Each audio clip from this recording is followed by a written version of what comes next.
Hey guys, welcome to the PHP series. This is part 4 of the CRUD operation, that is the last part called delete operation. In this video, we will see how to delete a particular record from the database. So before starting this CRUD operation, I will recommend you to watch the previous videos for fetching and inserting the data and also updating the data.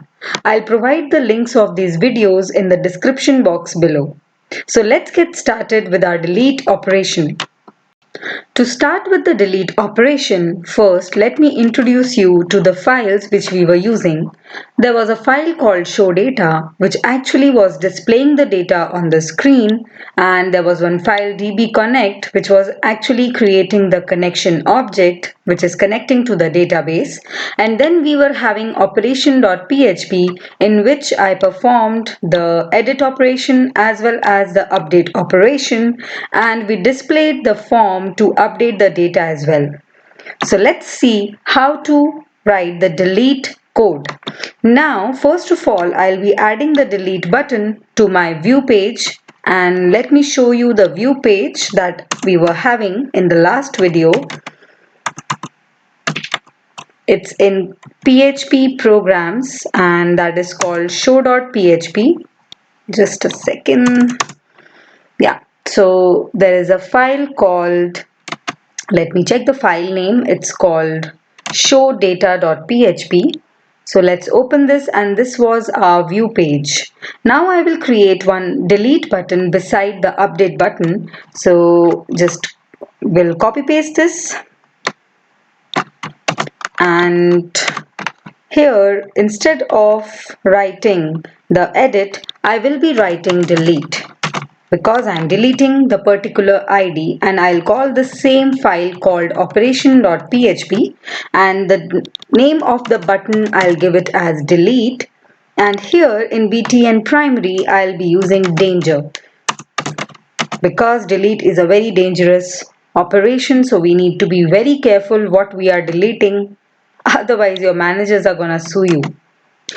So apart from this, let's just refresh this again, and we can see there is a delete button, but still this column is not coming in the proper way. So I'll just include this td once more so that I get a proper alignment of my table.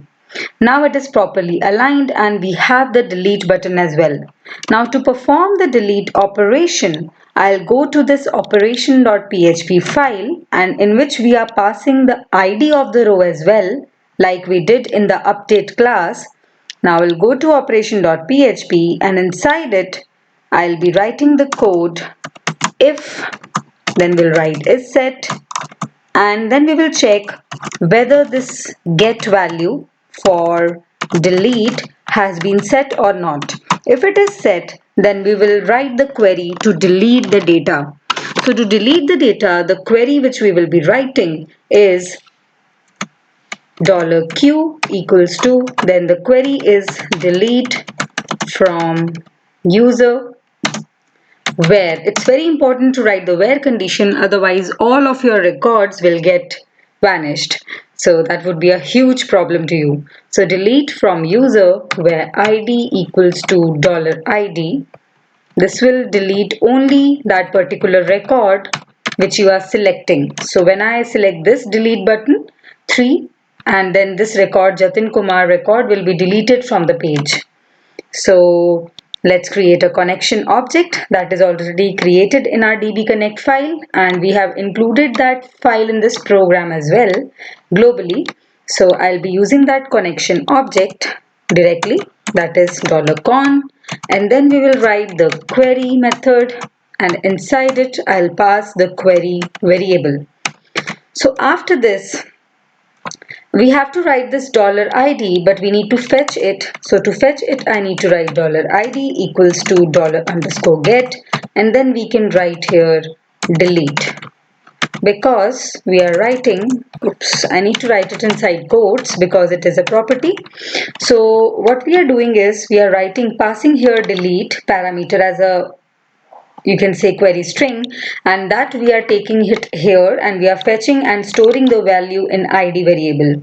So we are deleting by writing this condition where id equals to this variable, that is $id.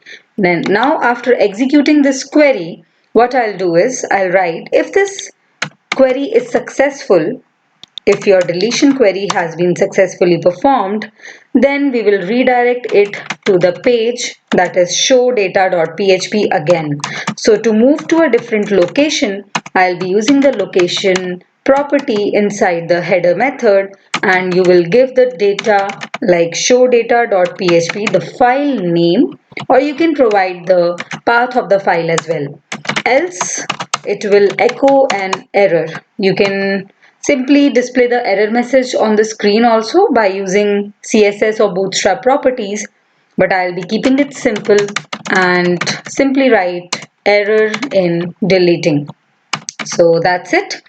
Let's check this operation now, and we'll refresh this page, and if I click on delete, it will refresh my page and the value for ID 3 has been deleted. As you can see, after 2 we have the ID 4. That means it has been deleted, and it will also be deleted from the database. So as you can see, there is no record for Jatin. So this is how you will perform the delete operation. So that's it for this video, guys. I hope you liked the video, and if you like the content, please like, share and subscribe, and do not forget to press that bell icon to get the latest notifications. Thank you and see you in the next video.